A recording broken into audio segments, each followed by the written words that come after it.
Paul Feiner, Greenburgh Town Supervisor. I'm Pauline Mosley, co-host. Welcome. And we have a really interesting program today. My guest is Vetrone, who's the first Deputy Commissioner for the Department of Environmental Facilities in Westchester County. And we're going to be talking about an issue that's really important, especially for the planet, recycling. And Lou, could you just tell us maybe a little bit about yourself? Sure. I've been in government for 30 years.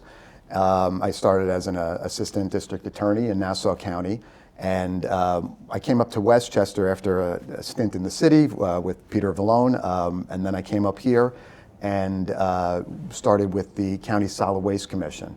So the Solid Waste Commission, we were investigating carting companies for illegal activities, and became very interested in recycling and refuse and how we handle that. Learned about the industry, kind of got into this in a backdoor way, learned about carting and recycling and waste disposal through investigating these companies, and then joined them, but on the government side. And at the Department of Environmental Facilities, we manage the county's refuse disposal district, which it consists of 37 of the county's 43 municipalities.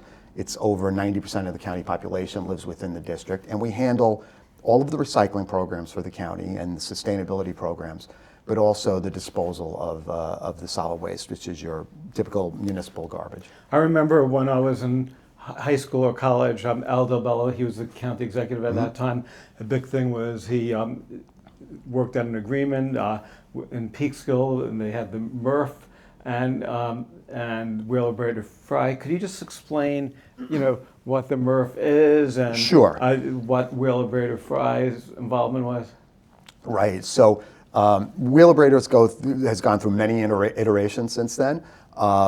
It is a waste to energy facility in Peekskill. That's where the district's solid waste goes. And it's called a waste to energy facility because the waste is used as a feedstock to produce electricity. Interesting note, back then when Del Bello had started it, it created enough energy to power about 68,000 homes. Now that's down to 34,000 homes because of so much more electricity we all use by charging our devices and all the electronics we have now. So we all use a lot more electricity, so the power is not generating for as many homes as it used to. But that facility is not owned by the county. That is owned and operated, it's operated by Wind Waste. And the county operates and owns the material recovery facility in Yonkers. Many people pass it all the time, don't realize it. It's the facility across from Stu Leonard's on the New York State Thruway. All of the district's curbside recycling ends up at the MRF. We process it, sort it, and we market it and sell it to recyclables brokers and directly to recyclers. That we also have a household material recovery facility right in Greenburgh on the Greenburgh campus. That is open to all residents of the county, and they can come anytime between on a Tuesday through Saturday. They make an appointment at environment.westchestergov.com, and they can bring virtually anything that's not accepted curbside to the household material recovery facility, or HMRF. And that is electronic waste, tires, pesticides, household cleaning supplies. We document shredding services, medications, virtually anything that you can't leave curbside for collection, you can bring to the HMRF as well. About a year ago, I watched a news story on ABC News about plastics, and they said that 90% of plastics nationwide that people think are being recycled never get recycled. And then there was an article in the New York Times a couple months ago, and CBS News, they said, the headline was "Plastic Industry Call Out Plastic Industry Over Fraud of Plastic Recycling." I'm wondering, in Westchester, is there a possibility that some of the plastics that we think are being recycled really aren't? Paul, I'm so happy you asked me this, because this is one of our biggest challenges is getting the word out about recycling, and particularly plastics. I see the same stories, and we get the same questions from county constituents all over all the time. I can tell you that the vast majority of everything you put out curbside in Westchester County is getting recycled. As far as plastics, so plastics are sorted out at the MRF. We are, first of all, we're dual stream in Westchester County. So where most jurisdictions over the past 20 years switched over to single stream, where you put all your recycling into the same containers, we remained dual stream.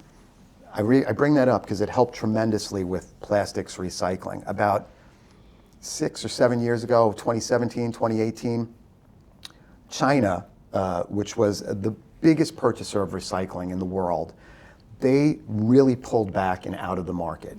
They put contamination limits on the items that they imported that were so strict, they virtually acted as a ban for the import of recycling. Some items they banned outright. And they did this for really understandable reasons. They have such an incredibly large population in China. They said, why are we purchasing these raw materials, this garbage from other countries? We should be, fostering our own recycling and gathering that. So they really pulled back from the market. The market crashed, and that's where a lot of these stories started coming out that your plastic's not getting recycled. And in many cases, in many parts of the country, that was true. They could not market their recycling, they could not market their plastics in particular, and get rid of them. I brought up the dual stream. When you're dual stream, as opposed to single stream, it keeps your product very clean. What I mean by that is, when you're single stream, the glass that's in your commingled recycling, your plastic, glass, metal bottles, they crush, they get embedded in the paper and cardboard, makes the paper and cardboard worthless. The residual food and beverages that are in those things also ruin the value of the recycling. So when you're dual stream, it stays very clean. The reason that's important, when the market came down so much, only the recyclers had their choice of who to purchase from, domestic recyclers, and whoever else, foreign was left in the market. They wanted the cleanest material possible because they have to clean it, and they reject the stuff that's too contaminated. So they only purchase the cleanest material. So because we were dual stream, because we continually upgrade the MRF to add the latest equipment, optical sorters, automated equipment, in addition to human quality control workers as well, who check the material and double check the equipment. We also, and I should mention also, we were outside of New York City, we're the first jurisdiction in New York to have recycling enforcement, a real recycling enforcement program, where we have inspectors go out and make sure that haulers are collecting material separately, and that commercial establishments and schools and institutions in Westchester are recycling correctly. Because of all that, we have a very clean product. And even during that recession in the recyclables market, and it's bounced back tremendously over the past 2.5 years, but even during that recession, we were able to continue to market our material. As far as plastics, our first indication that what we're selling is getting recycled is that we're selling it. So, I tell people, the fact that people are buying our plastics, if I'm a recyclables broker, I'd have a really bad business plan if I was buying your recycling and then turning around and paying to throw it out. So I'm only going to buy the material that I'm going to use. So that's our first indication. But we do a lot more investigation as well. We speak to not just the brokers, but we speak to the end users to find out what they're making our material into. So, because people ask me that, well, what is my plastic made into in Westchester? And depending on the type of plastic, because we sort it out to play the market, it gets made into different things. But the one thing I can tell you, so the least quality plastics are your plastics. When you look, there's that label on your recycling, 1 to 7, your plastics. 3 through 7 are a cheaper resin and harder to market and get rid of. We still market all that material. We get a lower price than the 1s and 2s. Those are more high quality plastics. But we're able to, in Westchester, to continue to sell our 3 through 7s. The 3 through 7s are only between 2 and 3% of the county's entire recycling stream. So it's a very, because they're very light plastics, it's a very small amount of our recycling stream, plastics. So if you put, for example, let's say you buy grapes, Yep. and it's in a plastic bag, could you put that in the recycle? That's a good question. So we don't take film. And that is one of the biggest contaminants. And that's one of the things I would stress to residents is please don't include plastic film wrapping bags. Especially don't package your recycling in plastic bags, because what happens is it's kind of like, and I'm really dating myself, but that old I Love Lucy episode where the candy's coming down the conveyor belt and she's picking it out. The machines can't pick it out when it's in a bag. So what happens is we have to have the quality control people rip that open and get it going, and they can miss some of that because it's going by so quick. Let's say there's a big recycling container and there's all, you throw in some grape, things. Does that contaminate the whole thing, or will somebody at the facility will try, if they see it, will try getting it or out? it'll be rejected by the machinery. So the optical sorter will either reject it or someone will grab it to pull it out. Now those 3 through 7s, now they only make up 2 to 3% of the waste stream. What we've been able to dial down is that when we sell that material, the 3 through 7s, because we bulk the 3 through 7s, sell them together, 75% of that material is getting recycled. Now, ABC TV, they put trackers to show that 90% of the plastics were going like South America. Do you ever do tracking or? No, we don't. We haven't tracked, but there's a fault to that, to studying it with trackers. So the tracker. The problem with that experiment and the way to when you're putting a tracker on something, that's a piece of contamination, that tracker. So that was rejected rightfully, probably by the equipment, because it wasn't a pure recyclable, right? It had a tracker on it, so it was rejected. So it's hard to tell, was it going to the wrong place or was it rejected because it was contaminated? So that's the problem with using trackers. But what we do know is that our 1s and 2s, which make up the vast majority of our plastics, are getting sold for a high price and getting recycled. And our 3 through 7s, for the most part, are getting recycled as well. I have this is sort of like a confession, but my wife sometimes yells at me because she said before you put the recyclables, you should wash it. And is she right? And what happens if You don't wash it. I've been lazy and I don't always clean it, but she puts everything in the dishwashing. Please thank your wife for me, because we used to say, when in doubt, put it in the recycling bin, because we're allowed up to 15% contamination with the companies we sell it to and our recyclers. It's fine. Ever since that market shift, it's the cleanest material that gets sold for the highest price. And that price comes back to the district, keeps our solid waste taxes as low as possible. So the cleaner the material, the better. Listen, I understand it. I will admit something. Sometimes I do not have time to clean a peanut butter container, right? Mm-hmm. To let it soak in hot water and get all the peanut butter out of my Skippy jar or whatever I'm using.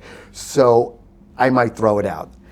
I would rather, I say that because I would rather you throw that out than just throw it in with the recycling now. I want you to recycle. I would love you to clean it out if you have the time. But if you're not going to go that extra step, it's really contaminated and you should throw it out. But for the most part, if you don't rinse out, your soda can or your, it's really as clean as possible. So it's really like there's different qualities. So the plastics that my wife recycles would get a higher price, and the plastics that I might have been guilty of recycling, we might sell for less. Okay, so that's basically, so we could edit that. No, that's a joke. Let me ask about paper recycling. Yeah. Because, one of the concerns, people sometimes may throw some paper in the garbage. What happens if you throw out paper and it's in the garbage? How do you sort that out? Unfortunately, and you bring up a great issue. So as good as Westchester is, and Westchester residents are fantastic at recycling. We have a 50% recycling rate year over year in the county. Greenburgh does an outstanding, I told you before we went on that Greenburgh does an outstanding job. They have a 57% rate. And we compare that 50% rate in the county to a 43% rate in the state and a much lower percentage nationwide. So the residents do a good job, but there's constantly, a challenge to educate residents. We've reduced waste in the county by 27% since over the last 20 years, since 2005. That's at the same time the population in the county has gone up 7.6%. That's amazing. But it's a challenge because new people continue to come into the county from all different jurisdictions where they might not have even had recycling, or they had different rules, or they had single stream. So it's constantly a challenge to educate the residents. As good as we are, we did a recent study with Stony Brook University. They came and sorted our waste. God bless these kids. They were out in the garbage and separating it out by hand. They were really committed. They did a phenomenal job. They discovered that 20% of what goes into the garbage in the county is curbside recycling that should have been separated. 20%. That's low-hanging fruit, and that's the challenge of education, and that's what you're talking about. We don't have a way to sort that material. When it goes into the garbage, it's going to stay in the garbage. So the way to get that material out is through education. It's through getting to the kids in school and having them go back home and say, no, Mom, that goes in the recycling. It's to getting to our residents. It's to doing things like what you're doing right here, for your residents and for the viewers to tell them, how to do this properly and why it's important to do it. And why it really does work and that the material is getting recycled. We want to get that 20% out of there. That's the low-hanging fruit. The other stuff's a challenge, food waste, textiles, that's a bigger challenge, but we should be able to grasp that 20%. If somebody's concerned about taxes, is there like a benefit to the taxpayers if people sort it out? Like, does the town has to pay a certain amount for garbage? And what happens? Is recycling plastic beneficial to the town or newspapers? Absolutely, that is a fantastic question. So it's two levels there's savings. So for a community, for a municipality like Greenburgh, they pay the county, I don't have the exact figures, but about $35 a ton to throw out their garbage. We handle your garbage for about $35, and we subsidize the rest for about $35 a ton. For every ton of recycling you give us, it's free, zero charge. Oh, wow. So there is an incredible incentive on the municipal level to maximize recycling. Then on the county level, people ask me all the time, does recycling pay for itself? Is it worth it? Because I read that you're not making any money off of this. It's a market. We sell the recycling paper, cardboard, commingles, we sell it all on a market. Some years, it's like any other market, it goes up and down. Some years we've made as much as $9 million selling county's recycling. Some years it's low, it's $2, $3 million. Last year I believe was around $6 million, great year. That doesn't pay for the whole recycling program. The recycling program's more than $6 million to run everything. But when you consider that it costs the county over $110 a ton to throw out garbage. When you put in that cost savings, so for every ton that you recycle, you're saving $115, $120. Recycling more than pays for itself. And not only that, that money goes back to the district, because the district's a separate taxing entity from the county, and keeps the solid waste tax in the county very, very low. The solid waste tax is extremely low in Westchester County. It's an ad valorem tax. It's based on the value of your household. But it is, if you look at it, and a lot of people don't look at it because it comes with your county tax, but it's very low. One of the thoughts that I also had is people have been saying, oh, we should have pickup of organic food waste, because if we had the pickup of organic, food scraps and recycled it, that could reduce the amount of garbage. But the other question I have is, right now a lot of the food scraps that we have a food scrap locations at the town hall, at Veteran Park, it goes to, I think, to Ulster County. I believe your program's through suburban carting. Right. So is it sort of like a waste to basically encourage everybody to do food scrap recycling, and then basically it goes, somebody puts it on a truck and it goes to Ulster, and just the gas is not great for the planet. Don't we need, and I think the county was working on this, like a compost site. Yeah, locally. so the more local, the better for composting. The county, I know you guys have your own food waste program. The county food waste program, our material goes to Cortland, and even that, it's within the county, but it's still for the southern municipalities. It's a bit of a hike. So the more local, the better. County Executive Ken Jenkins is very committed to, first of all, to continuing to reduce waste in the county, and he has had us working on all different alternatives. We're looking at different sites where we could develop in the county, more local composting. And we set up Composted, which is next to the HMRF on the Grasslands campus. Composted is a compost education center. So we teach school children and residents on how to compost locally at home, but also, even more, we bring in municipalities and work with them. We show them how to set up municipal sites. And recently, White Plains did that. We worked with them. They came to Composted, learned about composting, how to set it up. They had a great spot already where they were doing leaves at Gedney Way. They developed their own local food waste composting site. By working with the county, we helped develop it with them, and now they're doing their stuff locally as well. So you're completely right. The more local, the better. But that doesn't mean your program doesn't have a lot of benefits. It does. Even with the travel, which reduces, because that's producing greenhouse gas, you're still saving by getting that material to a compost center. Do you have a website with all this information? We do, where thank you. Residents can go to learn tips on what to do and how to clean? What is the website? Absolutely, and thank you for reminding me to say that. Sure. Environment.westchestergov.com. Or if they have any questions, they can always call the county's recycling helpline, 914-813-5425. That's excellent. So if a school district or if a non-for-profit organization wanted to be trained or bring some awareness to how to recycle, they could find this all on the website and set up a... They can find it on the website. They can contact us. We can help them with publications. We can sometimes send people out to work with their staffs to educate them on recycling, on composting. We'd love to have people out to the Composted site if they want to come out and do a tour or tour of the MRF to see how to see it in action and see how it works. I have a bunch of student interns that are going to be working in the spring and also in the summer. What would you think I could do, productively to help with education?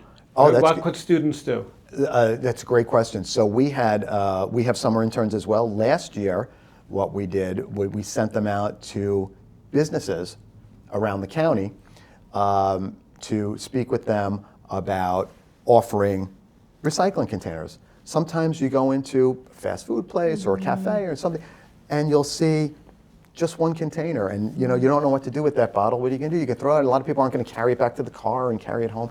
So they also went out to educate them on the county's new upon request law.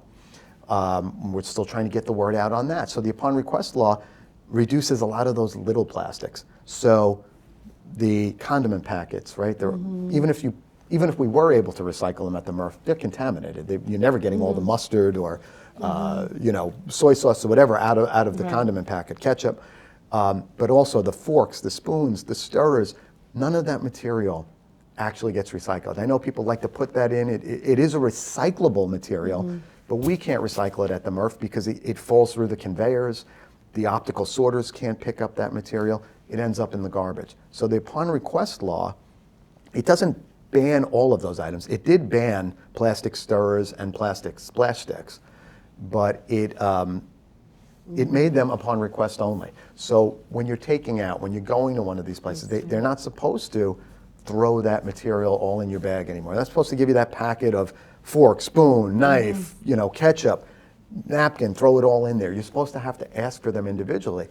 And we're still getting the word out about that law. And we send our interns out because the establishments are also supposed to have signage up letting people know that the material is available upon request. So we send our interns out to educate businesses on that law as well.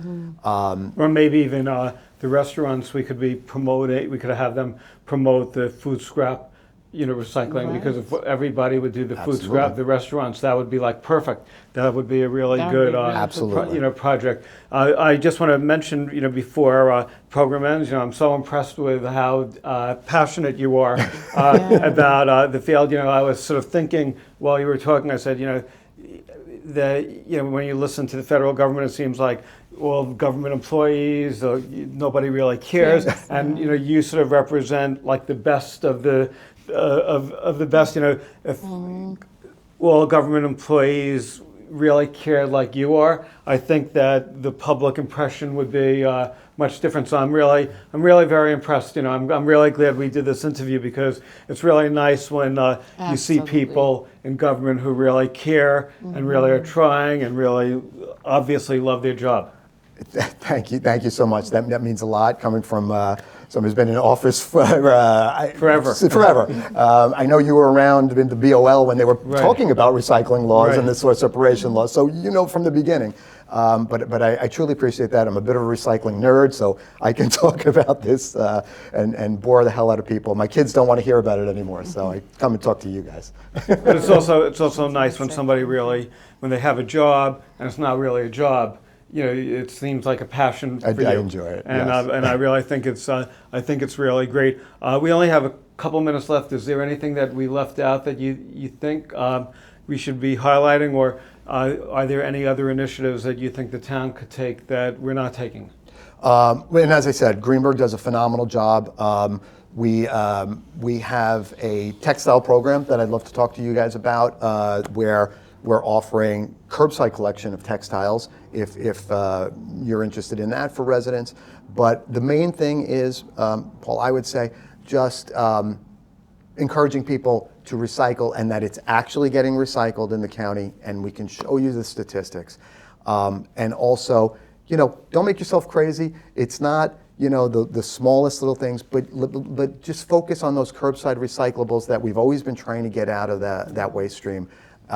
Once you start doing it, it becomes a habit. It becomes something that is second nature, and we want residents to be encouraged to do that and to know that it's keeping the taxes down and it is benefiting the environment. Right. Are you also involved with the county shredding? Yes. Okay. Because I've been telling everybody, people always say, when's the mobile shredder coming to the town? And I said, you wait online for like 3 hours, and then they run out of, the truck gets filled up, and then you don't get served. And I said, just go to the county. The HMRF, yes. And it's so great. It's basically, there's no lines. The people are really great. Could you just briefly just tell us where that is? Sure. The HMRF is on the Grasslands Valhalla campus, 15 Woods Road. If you want to make an appointment, you can call 914-813-5425 or go online at environment.westchestergov.com. It's open Tuesday through Saturday, 10 a.m. to 3 p.m., and there's never a line at the HMRF, as you said. And how much shredding could you do?